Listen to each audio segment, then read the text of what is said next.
Quem conduz essas conversas são duas amigas que amam mergulhar no que está por trás do óbvio.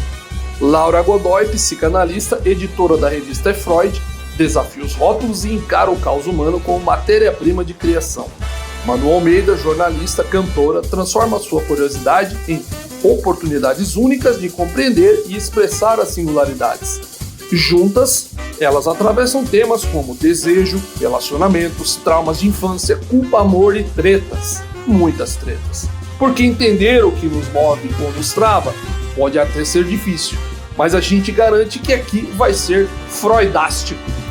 Bem-vindos ao É Freud, o podcast onde as tretas da vida cotidiana encontram o olhar psicanalítico. Aqui a gente fala das tretas do dia a dia, desde as mais triviais às mais profundas, com um olhar cortante e curioso da psicanálise, sem perder, é claro, a leveza, que é a nossa principal característica.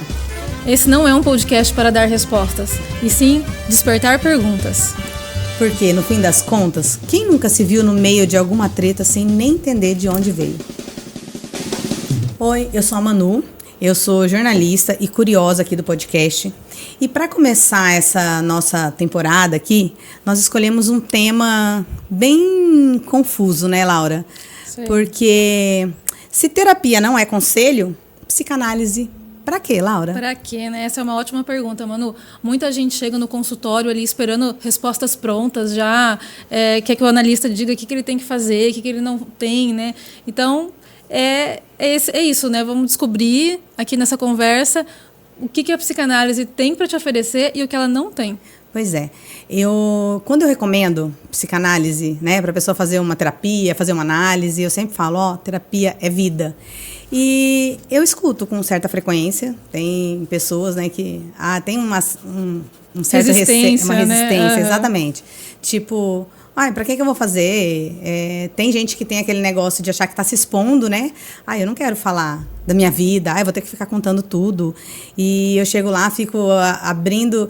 E a pessoa fica só me olhando. Não, eu quero uma resposta. Tem gente que fala que não vai gastar dinheiro, que quer tomar algum remédio, alguma coisa e resolver de uma vez, né? É isso aí. E a psicanálise, ela é um dos processos terapêuticos mais longos que tem, né? E as pessoas vêm em busca dessas respostas, mas nenhum outro tipo de tratamento, seja com psicólogo, seja com analista, seja com terapeuta, ele não traz essa resposta, né? Ali é um ambiente para você se escutar, né? É um trabalho longo, mas muito válido. Para escutar a pessoa tentar se... E ela, às vezes, chega a entender que talvez a culpa dela estar passando por aquilo tudo é dela. Posso falar isso? Olha, culpa, não sei. É e não é, né? Pode ser e não, nem tanto. Não é por quê? Porque a psicanálise ela não está ali para julgar, para indicar o que você, né, a culpa. Mas é porque a gente está ali para assumir as responsabilidades, né, das nossas atitudes. Então, para quem está aí se perguntando se na psicanálise, na terapia que vai fazer, não tem conselho, o que tem? Tem muita coisa. Tem, né, Laura? Tem acolhimento, tem escuta, tem entendimento. Tem muita elaboração. E é justamente sobre isso que a gente vai conversar hoje, né? Se você quer descobrir o que a psicanálise pode fazer por você, pega aí o fone de ouvido, arruma um cafezinho e vem com a gente para essa conversa. Então, Laura, quando a gente começou a conversar para fazer esse podcast, quando a gente começou a pensar num tema, em alguma coisa para esse primeiro programa, essa primeira apresentação, eu já tinha a minha opinião, né? Óbvio, né? Já estava partindo da opinião da minha cabeça e eu falei, gente, eu vou fazer uma enquetezinha no meu Instagram, no meu perfil pessoal, só para partir mais ou menos de algum outro ponto, assim, né? E aí eu coloquei simples. Só a primeira pergunta. Você já fez ou precisou fazer terapia alguma vez? Sim ou não? E aí? Aí, a maior parte das pessoas que responderam, né, obviamente, diz que sim. 63%, se eu não me engano, colocou que sim. E uma coisa que eu achei interessante foi que algumas pessoas que não são do meu convívio diário, sabe? Que não são muito próximas, assim, colocaram que sim. Pessoas que pessoas que eu só conheço ali na rede social, respondeu que sim, que fez ou faz terapia. Por que eu achei isso interessante? Porque até um tempo atrás existia um um preconceito grande, né, de quem fazia terapia. A gente acaba vendo muitos comentários. Medos, né? de ser julgados, né? Talvez seja esse, acho que talvez seja esse o maior, né? Aí eu achei legal a pessoa se abrir e falar que sim. Tá. Depois disso, esperei um dia, né, para fazer outra enquete. Falei, você que respondeu sim, que já fez terapia ou que faz terapia, já ouviu alguma crítica de alguém? Alguém já falou alguma coisa de maneira pejorativa ou de uma forma maldosa que você sentiu que... E veio uma resposta que eu esperava o contrário. A maioria falou que não, que nunca ouviu. E por que você esperava uma resposta diferente?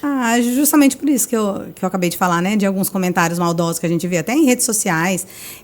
A gente vê alguém coloca, sei lá, tipo, aconteceu tal coisa na minha vida. Alguém, vai se tratar, você tá louca, você, né? Eu acho que mudou bastante, Manu, mesmo essa questão das pessoas falarem mais abertamente sobre fazer terapia, né? Antigamente era muito visto como sinônimo de loucura, tá com problema. Hoje as pessoas se assumem mais, né? Até nas redes sociais.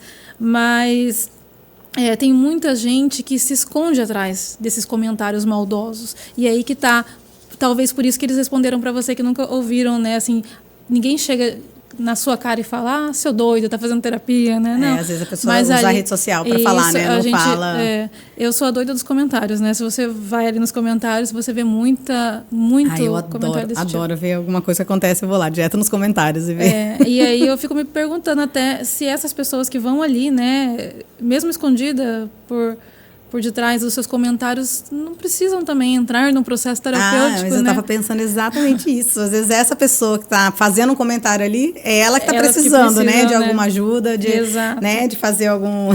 E eu acho que esses comentários deixam muito claro ali a necessidade da gente conversar sobre isso, né? Esclarecer o que acontece dentro de um setting analítico, né? Tirar essa visão de desequilíbrio, de loucura, para as pessoas saberem mais. Tem muita gente que tem medo até do que vai falar, né? Na minha clínica, eu sempre vejo algumas pessoas, elas têm resistência, às vezes cancelam a sessão um pouco antes da hora e depois me contam, eu cancelei porque eu não sabia o que falar nessa sessão. Olha só, a pessoa fica... é uma autossabotagem, né? Não deixa de ser. Mas você vê como é legal a gente falar até sobre isso, porque existe ainda muita dúvida, né, do que acontece numa sessão de terapia, por exemplo, né? Acho que seria legal esclarecer, tipo, quais são os benefícios, o que pode ser bacana para a pessoa procurar fazer uma terapia, procurar um profissional que te ajude, né, de alguma forma. Pode somar muito, Manu. E o curioso é que essa visão aí deturpada que as pessoas têm, às vezes diz muito mais sobre os traumas, né, medo de se deparar ali com seus traumas, do que com o que acontece mesmo dentro do setting, sabe? É bem curioso, assim, essa resistência que as pessoas têm com a análise. Às vezes, talvez elas tenham que se libertar, né, de alguma coisa, não sei. Isso, elas vão... o principal dentro de um setting é você se libertar desse olhar, né, esse olhar do outro, essa visão condicionada de condicionado. Vida. É legal você chegar nesse ponto. O que você quer dizer com condicionado? Até já imagino, assim, mas eu quero que você fale a sua voz de profissional e não a minha de julgadora. Esse condicionado, que eu falo nesse condicionado, tem a ver com o que a gente chama na psicanálise de você estar diante da visão do outro, né? Esse olhar do outro, esse julgamento do outro. E o outro, na psicanálise, a gente fala até o grande outro, com O maiúsculo. O que esse grande outro representa? Ele representa as normas, as leis, os julgamentos, né? Essas críticas. Quem introduz isso dentro da vida psíquica do ser humano, de informação, geralmente é a figura do pai, né? A figura que representa, não precisa nem ser o pai biológico, mas aquela pessoa que exerce aquele papel, né? Aquela função. O outro. Deixa eu até só esclarecer assim, para quem está assistindo. O outro, quando você diz, seria... o pai, a mãe, o amigo, a turma, o meio social que a gente vive. Isso é uma junção de tudo isso, né? O grande outro, na psicanálise mesmo, ela não é só o pai, né? Mas o que ele representa, a lei que ele impõe. E essa lei vem de onde? Vem da cultura, vem da sociedade, às vezes da religião. Antigamente, a igreja tinha, né, o poder ali de determinar o que estava certo, o que estava errado. Então, na psicanálise, na análise, a pessoa busca se libertar desse olhar do outro, do grande outro, né? E quando você vai condicionado a esse olhar, você se perde de si. Você vê como tudo isso faz sentido, né? Porque muitas vezes a gente acha que as nossas escolhas são escolhas livres, né? Acho que quem está muito seguro de si, né? Fala assim, não, fui eu. Mas por trás de tudo isso, não é só a sua escolha livre, né? Você passou por um monte de coisa ali no passado. Você teve um caminho que você percorreu, a cultura que você vive, o local, o que você aprendeu com seus pais, os seus antepassados. Tudo aquilo influencia para você tomar uma decisão, né? E às vezes eu acho que essa decisão nem é a sua de verdade, né? Talvez aquela história que você acabou de falar, né? O olhar do outro em cima da gente. Exato. Tem muita gente que chega na terapia falando assim, se minha mulher falou que se eu não fizesse ia separar de mim, né? Tem muito adolescente, criança que é trazido pelos pais. Tem pessoas que vêm porque sempre é o outro que está demandando dele essa melhora, né? E isso é muito interessante. Lacan já falava que se a pessoa que vem para a análise buscando se conhecer melhor ou através do outro, ele já não atendia, ele já descartava. E esse lugar, né, às vezes a pessoa vem com uma demanda e durante a análise ela se encontra com várias outras. Você vem, por exemplo, eu quero melhorar a minha postura no trabalho. E ali você descobre outros, de repente você está tratando o trauma que você tinha com a sua mãe, o problema que você tem com seu pai, com a sua avó. Então, é assim, você chega com uma demanda, né, e aquilo se transforma no decorrer da análise. E o espaço, né, o espaço te faz seguir assim, porque é um espaço sem julgamento, né, um espaço onde o analista ele se veste de um vazio, ele sai dele, né, então ele está ali para te escutar. A gente fala que o personagem principal de uma análise é o sujeito da escuta, né, que está ali falando. E esse sujeito não é consciente, esse sujeito é o inconsciente, sujeito do inconsciente. Então, aquilo que você busca conscientemente some. Então, o que se apresenta na análise realmente é o sujeito do inconsciente, aquelas memórias que você não tinha tanto acesso. E de repente, vamos supor, essa pessoa que chegou lá para tratar o problema que ele tinha no trabalho e lembrou de estar começou a tratar um problema que tem com a mãe, com o pai. De repente, esse problema também estava interferindo nesse problema que está no trabalho, que às vezes parece que não tem nada a ver, né? Exatamente, exatamente. E aí que a gente chega nessa questão, né? Com o trabalho, com o manejo, com a associação livre, que é a principal característica da psicanálise, o paciente falar abertamente, né, sobre aquilo que vem na cabeça. Então, esse lugar de escuta, Manu, que a pessoa vem trazendo para a gente, ele se transforma durante a análise. Eu adoro falar sobre essas coisas, assim, acho... deixa eu te explicar uma coisa que agora vem na minha cabeça. Te explicando do inconsciente, né? Eu sempre falo para os meus pacientes, Freud tinha a metáfora do iceberg, né? O topo ali é o consciente, é aquilo que a gente está vendo, que está embaixo, submerso d'água um pouquinho ali, é o pré-consciente, e o fundo, né, é o inconsciente. Que é muito maior do que o que está lá em cima. Né? E eu já falo que parece assim um escritório, tá? Ali a parte da recepção, ali onde tudo está acontecendo, é o nosso consciente. O arquivo lá onde você... Por exemplo, se eu te perguntar qual que é o seu endereço, você não está perguntando, você não está pensando o tempo todo, meu endereço é esse, rua tal, não, né? Só que se eu te perguntar, você vai num lugar ali dentro da sua cabeça e me passa o seu endereço. Então, eu falo que são vários arquivos. O pré-consciente é um arquivo, onde você vai lá, busca a informação e tem. E o inconsciente é aquilo que você não lembra. Aquele quartinho... Mas vai lembrar na terapia. Vai lembrar na terapia. Aquele quartinho sujo lá longe, que ninguém nunca entra, sabe? Geralmente é bem sujo. Isso aí, acho que até na vida real mesmo, né? Cada um tem um lugar, um quartinho sujo que é muito bem sujo. E eu acho que é aí que vem o medo, né, das pessoas. Não tem um quartinho lá que você fica adiando? Nas férias eu limpo. Tem umas 5 férias que eu tô adiando. Exatamente aí. As pessoas vão adiando fazer a terapia, buscar a análise. Então, eu separei aqui alguns comentários, porque eu fiquei fazendo uma pesquisa, eu queria procurar alguns comentários das pessoas. Eu não queria achar um post específico, eu queria achar os comentários sobre que lembrava alguma coisa em relação, né? Então, daí eu achei um post interessante lá, que juntou vários comentários de vários pensamentos diferentes, assim, que foi em fevereiro, o Whindersson Nunes resolveu se internar, né, para fazer tratamento. Foi bem comentado mesmo na época. Foi. E aí eu olhei lá, tinha um monte, né? Daí eu encontrei alguns que eu quero até ler aqui. Uma pessoa comentou assim: o que poucos percebem é que, por trás do humor, da força e do sorriso fácil, existem dores silenciosas, pressões invisíveis e uma exaustão que não cabe em palavras. Um grito de autocuidado, de quem entendeu que precisa parar, se reorganizar por dentro, e muitos seguem em silêncio, carregando pesos que o mundo não vê.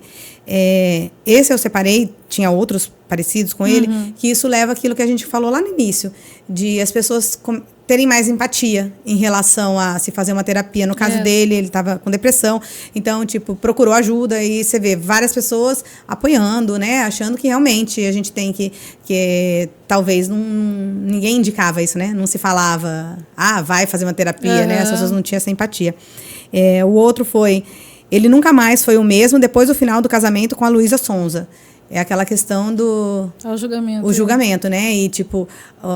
achar um culpado, Achar né? um culpado, exatamente. O ser humano queria achar um culpado para aquele problema dele, tipo, como se a culpa fosse essa. Aí o outro também, né? Às vezes, dinheiro não traz felicidade, né? Aí tá aí o julgamento também querendo achar né? Não sei se um culpado, mas mostrando que talvez ele estivesse atrás de alguma coisa e aquilo não propiciou o que ele queria.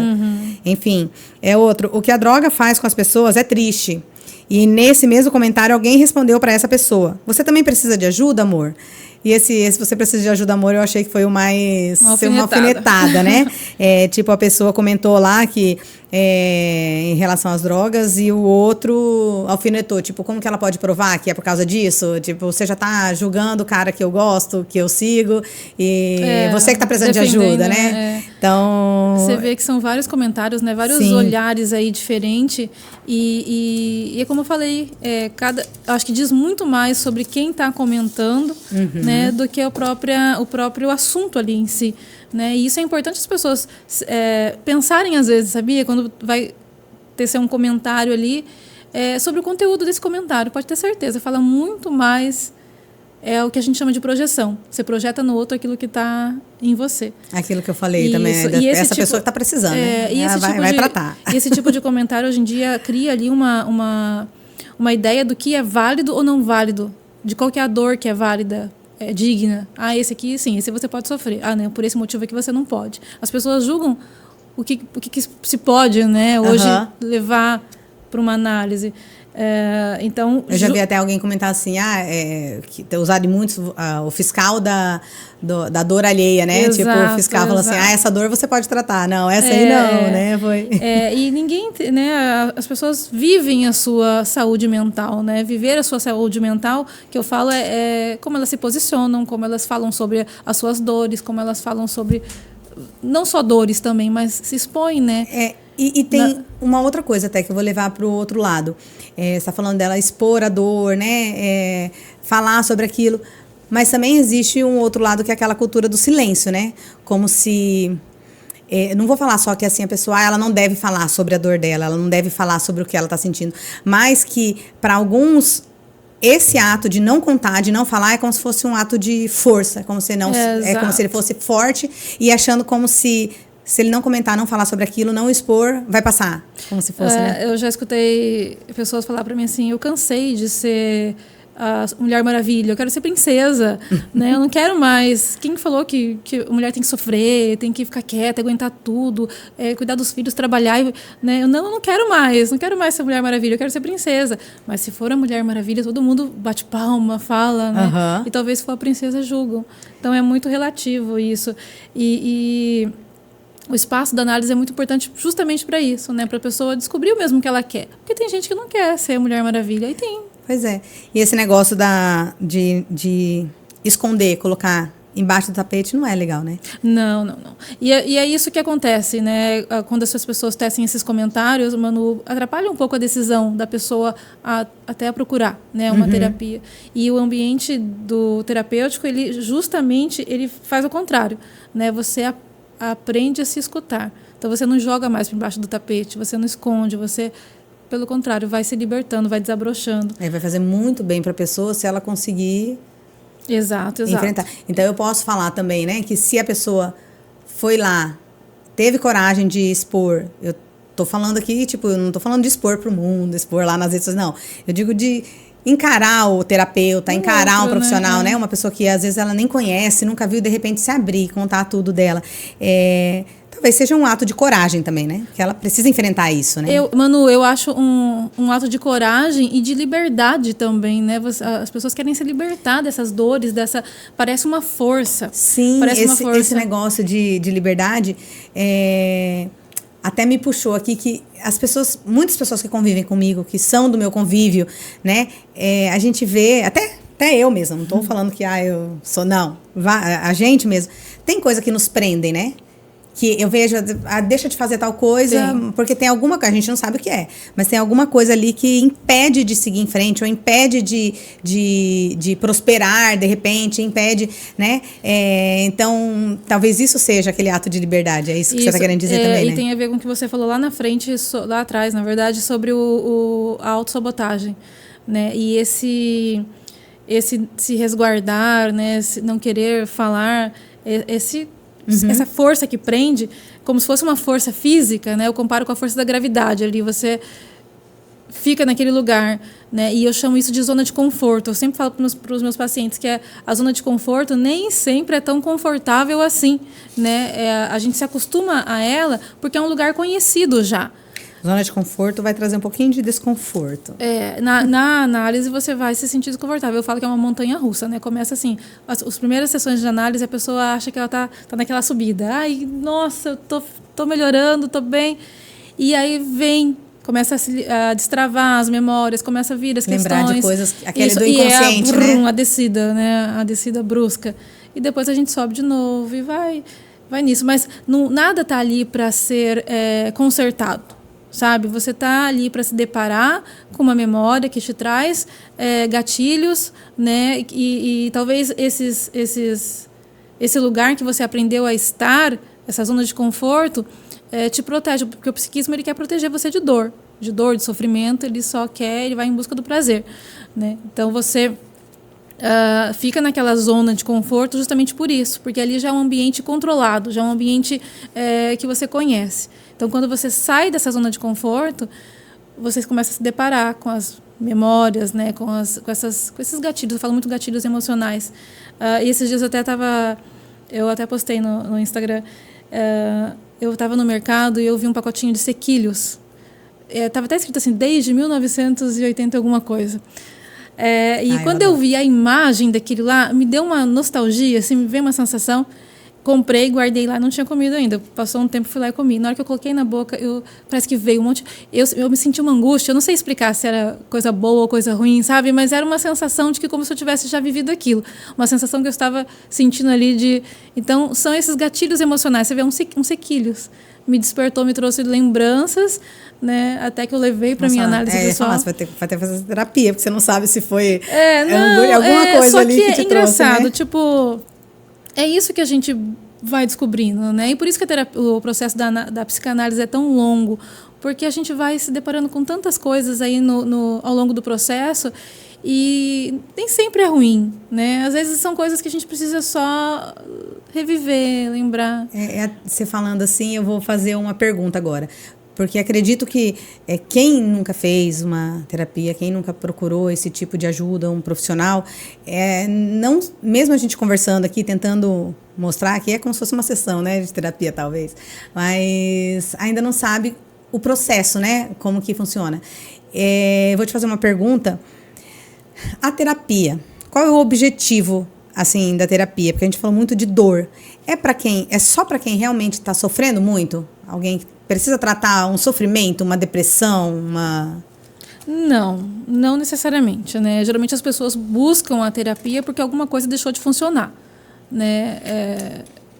Quando eu falei para você de zona de conforto, a gente cria ali um funcionamento. Vou te dar um exemplo. Vamos supor que você cresceu com um pai autoritário, um pai severo, né, uma pessoa grosseira, e você acostumou como aquilo para você é normal, conviver com pessoas grosseiras, né? E geralmente as pessoas repetem. Você vai buscar em alguns relacionamentos pessoas parecidas, talvez, com esse comportamento do seu pai, numa tentativa de, por exemplo, dessa vez eu vou conseguir consertar, dessa vez vai dar certo. Então o sujeito ele repete para tentar consertar ali mesmo, né, a questão. Eu já ouvi muitas vezes os mais velhos dizerem assim, né, tipo tio, tia, acho que nem eles sabem que tem esse fundo psicológico aí, né?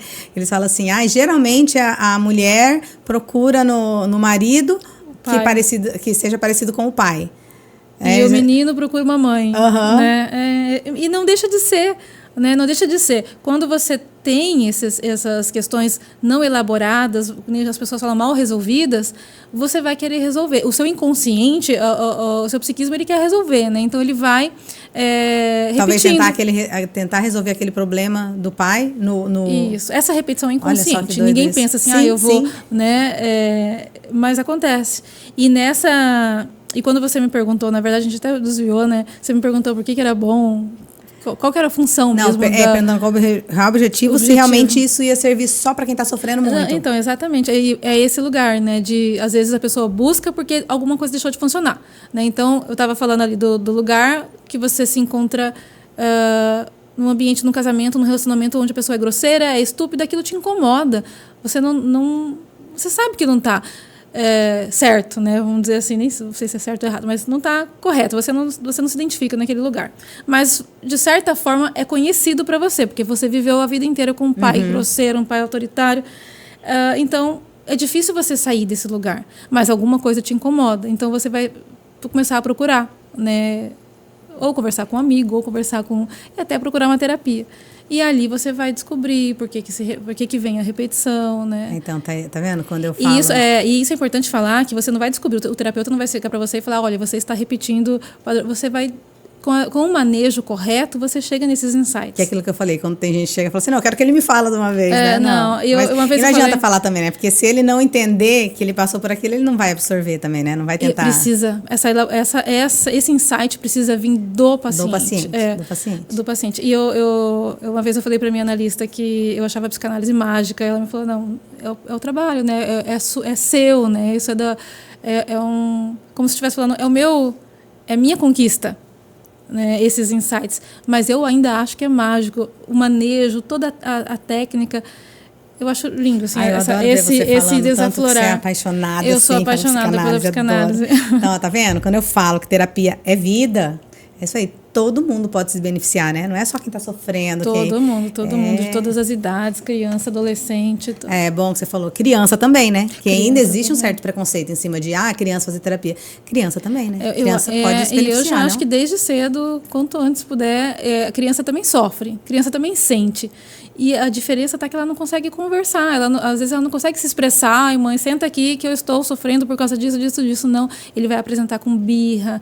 Às vezes, aquelas crianças que o comportamento que mostra, né? O comportamento. Né? E a clínica com a criança, ela não é diferente da clínica com o adulto. O manejo pode ser diferente, mas o efeito é o mesmo. Ai, tadinha, dá até uma peninha, né, de pensar assim, que você vê uma criança... Ela não entende os sentimentos dela, né? Ela não sabe que, às vezes, aquilo que ela... Que nem você falou, o negócio dos sequilhos ali. Você teve uma angústia. Talvez a criança tá com uma angústia ali, alguma coisa, mas ela não sabe se aquilo é tristeza, se aquilo é raiva, se aquilo... né? Então, aí o pai e a mãe geralmente vai julgar, né? E quem tá fora também vai acabar... Então, é interessante, porque quando a criança vai... Tipo, o pai leva para um profissional, tá? O profissional vai conseguir... ajudar essa criança a entender esse sentimentozinho dela, né? Exato. Ali. Aí já digo mais, já vou falar. E eu acho que quando a criança vai, o pai e a mãe tem que ir também, porque os pais têm que mudar algumas coisas, algumas atitudes, né? Não, mas a clínica com a criança, ela acaba incluindo os pais também, né? Porque sim. precisa dessa... A gente fala assim, paciência, o pai acaba não entendendo. E ali é uma descoberta em conjunto. Ó, isso aí é um tema legal para um podcast, hein?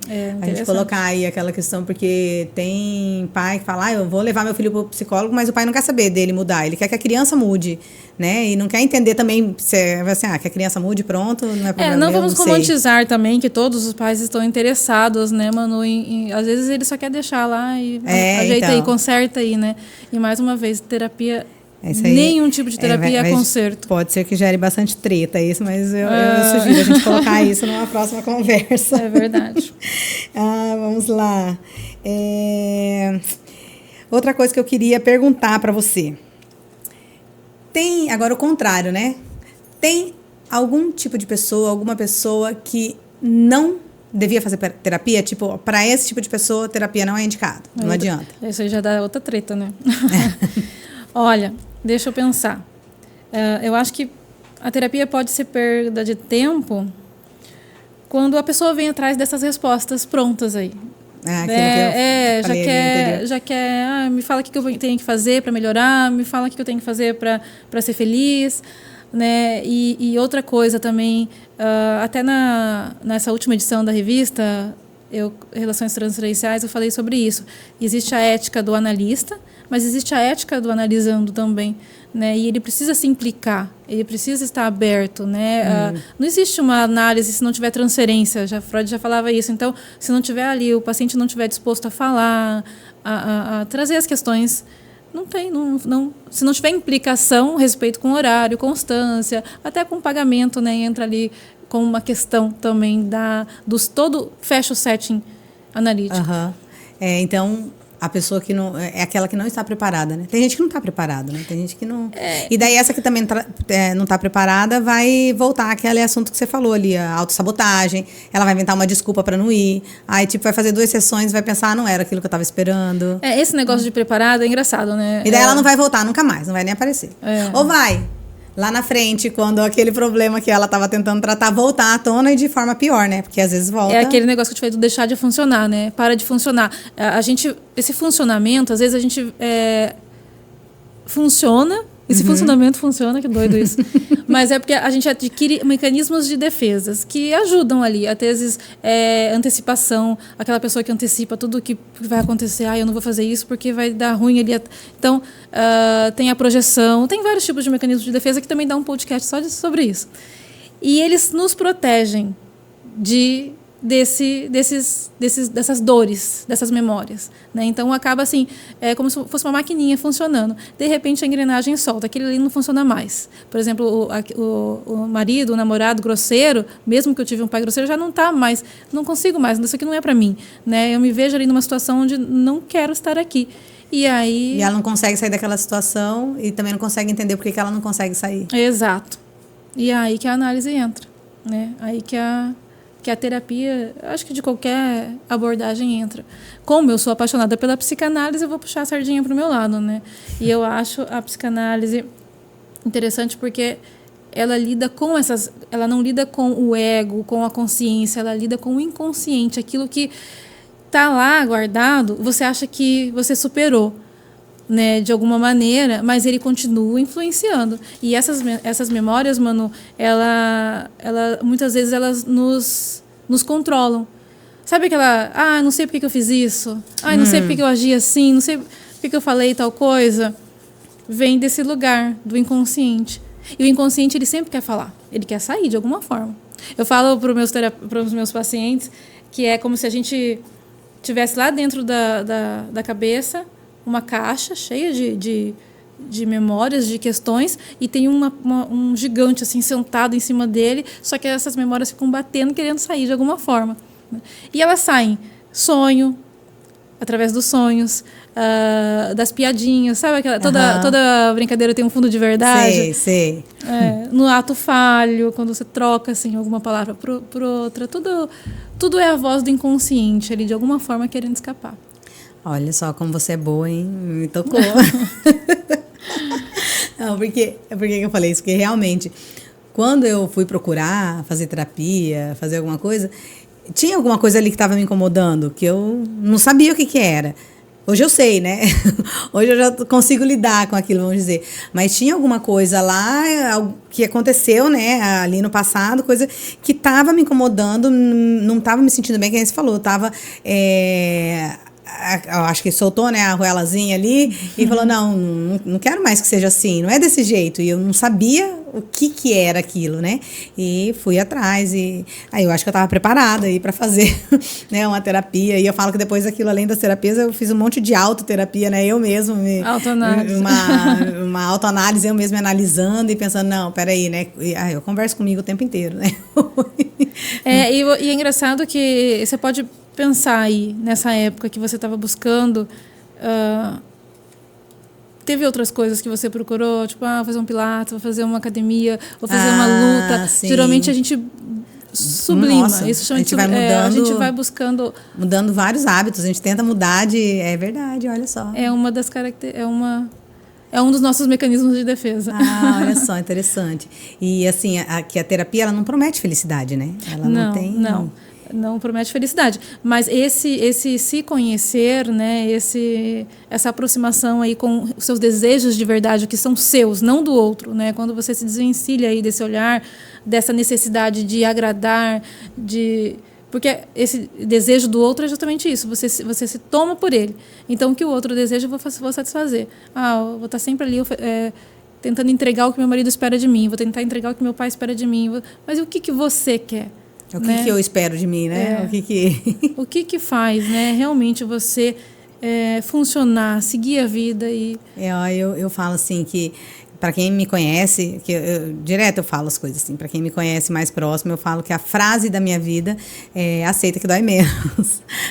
Por quê? Deixa eu até já explicar, né? Porque aceita que dói menos parece meio, né? Pode dar treta, né? Nunca deu treta essa frase aí, não? Não. Sabe por que eu acho que nunca deu treta? Eu sei que é uma frase, tipo, parece aquele negócio de toma, vai, né? Porque engole o choro. Engole o choro, né? Aceita, não tem jeito. Mas toda vez que eu vou falar isso para alguém, eu falo mais para as pessoas mais próximas, ou quando a gente está conversando alguma coisa que nem aqui, a gente está, né, debatendo uns assuntos um pouco mais profundos e tal. E aí eu falo, eu justifico antes de eu falar isso, eu sempre justifico, falo, eu tô falando isso porque, para mim, né, eu já me coloco no lugar, eu não tô falando para você, aceita, mas assim, a partir do momento, quando a gente começa a aceitar, parece que flui. Porque, a gente já falou várias vezes aqui, muitas coisas vêm do passado. Então, a gente não pode voltar lá no passado e mudar. A gente não consegue, a gente não tem esse poder de chegar lá e falar assim, não queria que tivesse acontecido isso, eu não queria ter feito tal coisa, eu não queria, eu me arrependi de ter saído daquele emprego, eu devia ter ficado lá, eu devia ter escolhido outra... Não tem como, já foi, a escolha já foi feita, o negócio já aconteceu. Então, o que a gente tem que fazer é aceitar, por isso que eu falo, né, o aceita que dói menos, aceitar que aquilo aconteceu, se aquilo doeu, machucou, ok, validar, né? Porque realmente aquilo fez parte da história da nossa vida. Mas esse quando validar a gente que você fala é a elaboração. Então, e a partir daí a gente seguir, né? Seguir em frente. E se aquilo não tá legal daquele jeito, a gente tentar seguir de forma diferente, ou mais aceitar e conviver com aquilo, e não ficar mais remoendo, né? Ficar naquele negócio de... isso aí, mas para que isso não volte, esse remoer que você fala, a gente precisa elaborar, né? E historicizar. A gente fala historicizar, porque o inconsciente, essas memórias, essas questões, né? Esses conflitos, traumas, eles não têm tempo, não é o tempo cronológico, não é o tempo de calendário. Dói hoje da mesma forma que doeu lá atrás, principalmente quando você se depara com algo que te leva de volta àquele lugar, né? É como se fosse aquela máquina do tempo, né? De volta lá. O Sequilhos me levou em algum lugar que até agora eu não descobri o que era, mas... Tem até uma dica aí, vamos colocar na frase de caneca, aceita que dói menos. Pode virar caneca nessa frase, verdade. Laura, tem uma coisa muito interessante, vou até trazer à tona aqui também, que essa pesquisa que eu estava fazendo toda ali, eu achei com certeza você já deve ter visto, né? Uma matéria falando que existem muitas pessoas, principalmente adolescentes, que estão buscando terapia com inteligência artificial. Você viu falar? O chat GPT, já escutei, sabia? Eu já escutei de paciente meu falando, você não respondeu, eu fui no chat GPT. Você acredita? Acredito. É aquela história que a gente fala. Antes a gente usava como Dr. Google, né? Agora acho que o Dr. Chat GPT vai começar. E teve uma outra coisa interessante também. Tem uma acho que ela é jornalista e tem tem um canal no Instagram. E ela falou que ela fez uma pergunta. Ela estava curiosa, ela resolveu fazer uma pergunta chama Steph Machado. Ela resolveu fazer uma pergunta pro ChatGPT, que ela falou que era curiosidade dela mesmo, que ela estava ali perguntando. Perguntou o que os adolescentes mais perguntam pro ChatGPT. E que ela esperava outras respostas, né? Fosse alguma coisa assim, talvez até tipo, será que tá perguntando resposta de prova, resposta, né, para algum... Não, diz que as maiores perguntas dos adolescentes são, assim, perguntas, ela mesma diz, perguntas genuínas e dignas de qualquer pessoa. Porque tem muito adolescente perguntando se vai ter Terceira Guerra Mundial, se o mundo vai acabar, até assim, se o mundo vai acabar, por que eu estou estudando agora? Se a inteligência artificial vai tirar a minha profissão, tipo adolescentes que estão pensando em fazer um curso lá, a inteligência artificial vai tirar a minha profissão? Para que eu estou estudando para isso se agora tem inteligência artificial para tudo? Sabe? Algumas perguntas assim que você vê que são dúvidas nossas também, né? E aí leva a esse ponto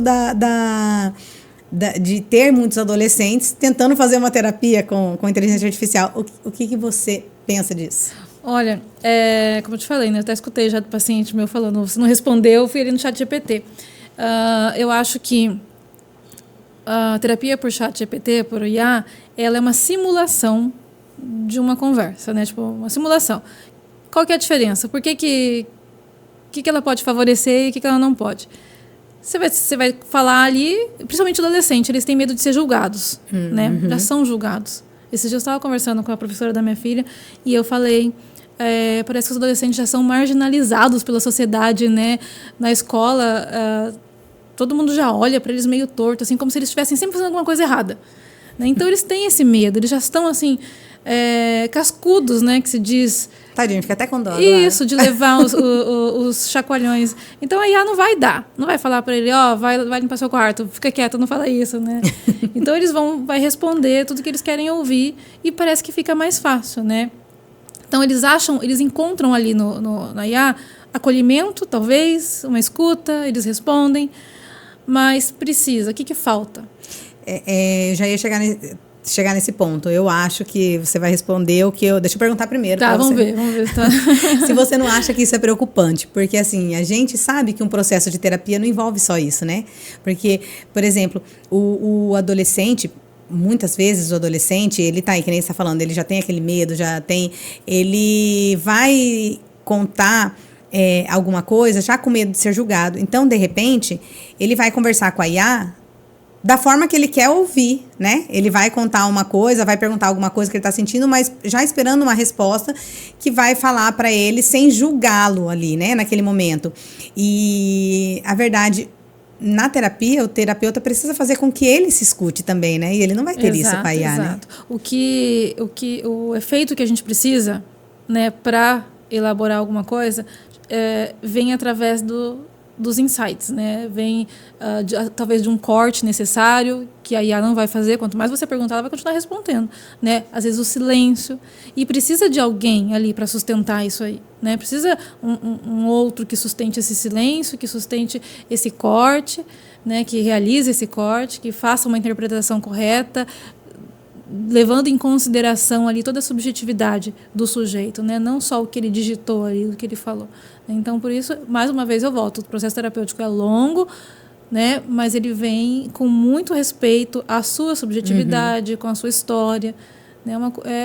Como a gente diz, é personalizado mesmo, a terapia para cada paciente exato. Uma condução diferente. Não existe, né? assim, quando a gente estuda, né, a psicanálise, não existe fórmula nenhuma, né? A gente tem ali teoria, né, tem técnicas, mas você só sabe o que vai acontecer quando você está de frente para o seu paciente e ele começa a associar. Você já teve algum paciente que você começou a atender e de repente, no meio da análise ali, você viu que você tinha que tentar levar de forma diferente, que a forma que você estava conduzindo não estava legal, talvez, e você teve que... Já teve alguma coisa assim? Eu não sei se eu entendi direito a sua pergunta, mas tipo, que eu não soube manejar, ou me assustei? Que talvez você tenha se assustado e falou, nossa, acho que esse não é o manejo, não é por aí que eu tenho que... A gente sempre tem, né, mano?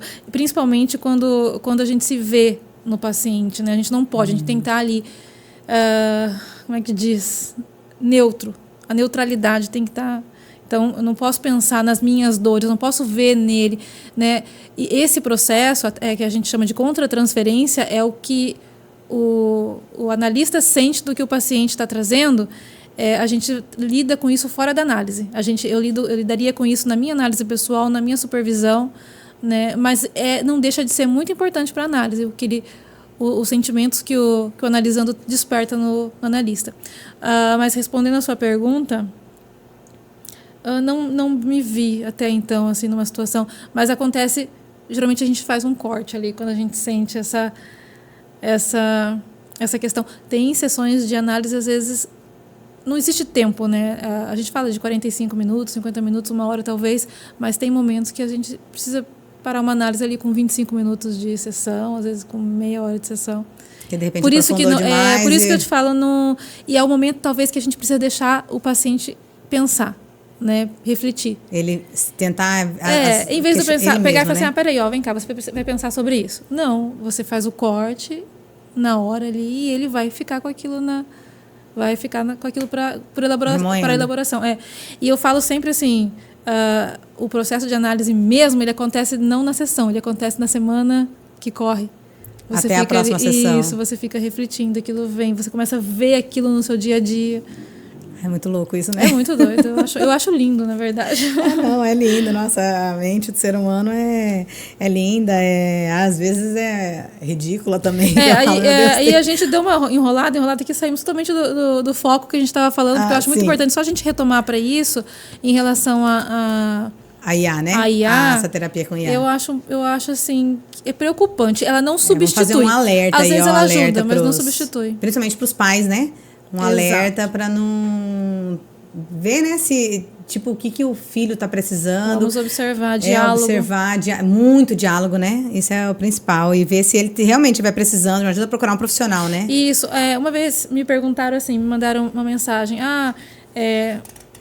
Duas questões. Meu filho está lendo esse tipo de livro e tendo esse tipo de comportamento. Ele precisa de terapia? Ele está com problema? Ainda mais com essas notícias que a gente vê aí, né? Mano, adolescente que matou a família, isso e aquilo. Então, as pessoas hoje já ficam tensas, preocupadas com essas questões. Só que não adianta. Por isso que eu falo, não adianta você querer diagnosticar um TDAH só com o meu filho está se comportando mal agora, ou ele está desligado. Tem que pensar, o seu filho está passando por um processo de separação dos pais, aconteceu alguma coisa na escola, ele está sofrendo bullying. Tem todo um caminho, sabe, para se percorrer antes de dar um diagnóstico ali. E a psicanálise em si mesma, ela não diagnostica, né? A gente identifica ali a estrutura para ajudar no manejo, mas não tem diagnóstico. Tem elaboração. Olha, acho que a gente vai ter muito papo ainda para outros podcasts, né? Outras ideias, mas eu queria só colocar uma coisa aqui para deixar para as pessoas que estão aí nos assistindo. Eu sou da música também, né? Eu sou vocalista de uma banda Sem Diagnóstico. Que eu sou fã número 1, tô sempre lá. É fã mesmo. Laura tá sempre, nossa, e tem música lá que eu ofereço só pra Laura. Laura me ajuda, às vezes até música nova que a gente vai tirar. Laura, o que você acha da gente colocar essa no repertório? Enfim, então sempre fui muito ligada à música, sempre eu, meu irmão, né, meu marido, todo mundo ali, meus filhos agora aprendendo instrumentos e, enfim, eu acho que eu gosto de falar sobre música, eu acho que a música nos toca são palavras, são muitas palavras assim que nos troca através de melodias. E semana passada a gente estava colocando uma música no repertório, O Portão, de Roberto Carlos, mais uma versão do Titãs. E a gente terminou de tirar a música. Eu falei assim, nossa, gente, essa letra é triste, né? Porque eu fui cantando, alguma coisa né? te tocou. Sim, nossa, me tocou bastante, achei muito... E assim, a música, ela fala, né, de um ser ali que teve que se ausentar por um tempo da vida que ele tinha e, de repente, ele voltou para aquela vida, né?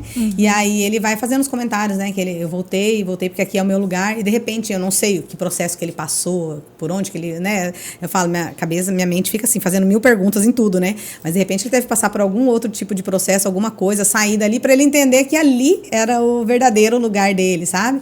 Que ele até lembra, ele cita, né, que a casa se reencontrou, que a casa continua do mesmo jeito, que até o cachorro dele recebeu ele sorrindo, né? E que ali é o verdadeiro lugar dele. Então você vê, isso aí também eu acho que é uma letra assim que você vê que todo mundo, Toca. né, precisa. E Isso tem gera identificação, né? Sim. Eu falei da revista da Relações Transferenciais, isso faz muito sentido. Você nunca lê um livro assim que quando chega no finalzinho você fica, eu não vou mais ter esse personagem na minha vida, né? Ou numa novela. Uma novela. Tem umas novelas turcas que eu tava assistindo aí também, que tem uns personagens que eu falo, ai, gente, queria que continuasse, né? Pra eu ver. Nossa, essas séries, e parece, faz né? até falta, realmente. Isso é identificação. E é isso que você teve com essa música, né? Com a música e porque acho que a gente estava nesse processo de começar esse podcast, então eu tava pensando muito nessa questão de terapia. É outra música, assim, que fala bastante, que eu acho que isso aí também pode gerar um assunto, Epitáfio, também do Sérgio Brito, do Titãs, que ele fala, né, entende-se que é uma pessoa ali que já não está mais viva, né, uma pessoa que ele coloca aquela música ali no epitáfio dele, né, e ele fala muito de arrependimentos, né, que eu deveria ter amado mais, ter trabalhado menos, ter se importado menos com problemas pequenos, né, tipo, ter dado valor pro que realmente importa, né, eu acho que isso aí é uma questão também muito que faz a gente pensar pra caramba. Tem outras músicas, assim, músicas em português, em tudo quanto é língua você vai ouvir, né, letras que tocam a gente. No final aí do podcast, na descrição, né, eu vou deixar algumas músicas aí que eu acho legal para as pessoas ouvirem, e as pessoas podiam comentar, não né? só ouvir, escutar, sabe? Que ela não só ouça a música, mas que ela escute, né? E veja se aquilo toca de alguma forma. E né? contar pra gente que música que elas se identificam também, né? Conta que pra gente. Eu vou citar algumas ali que eu pensei nisso, vou colocar lá pra vocês. E quero que vocês coloquem também pra gente alguma música, assim, que toca vocês lá no fundo, que tem a ver com essa questão de eu, né, o meu eu encontrar ou me perder, ou sei lá, né, de alguma forma aí, né. Às vezes é necessário se perder para se encontrar. Tá vendo? Às vezes é necessário. Frase de caneca. Frase de caneca, vamos colocar lá. Aí, gente, Laura, muito bom. Foi muito bom, muito legal. Bom mesmo. Espero que as pessoas recebam de uma eu acho que a gente carinho. tocou em vários temas assim que dariam um podcast inteiro, né? Mas vamos abrir uma caixinha lá, o que você acha para o próximo? Legal, a gente já tem, tá vendo? Já deu várias dicas aqui, mas realmente acho que é legal, vamos colocar para as pessoas dizerem, a gente ir num tema que acho que o pessoal está querendo mais ouvir. Exato. Falando em identificação, né? É isso, sim, né? Sim. É isso aí. Gente, obrigado. Obrigado pela parceria, obrigado por estar aqui nos ouvindo. Vamos lá, segue a gente.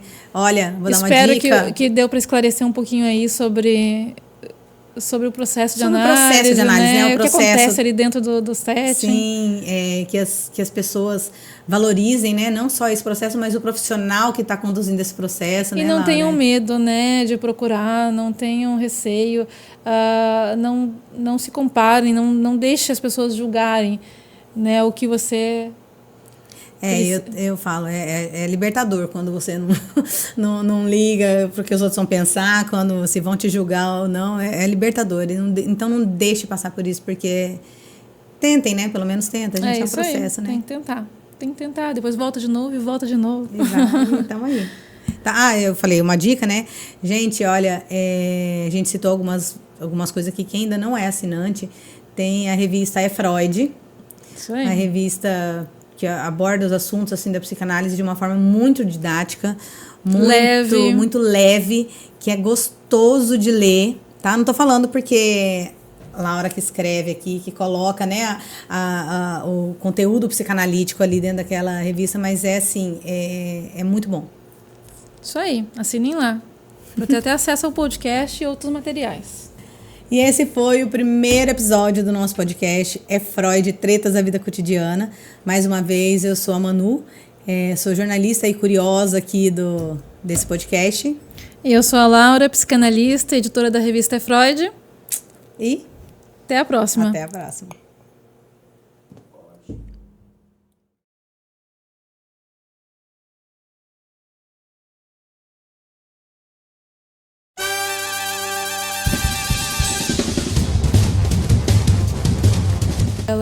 E quando você vai condicionado a esse olhar, você se perde de si.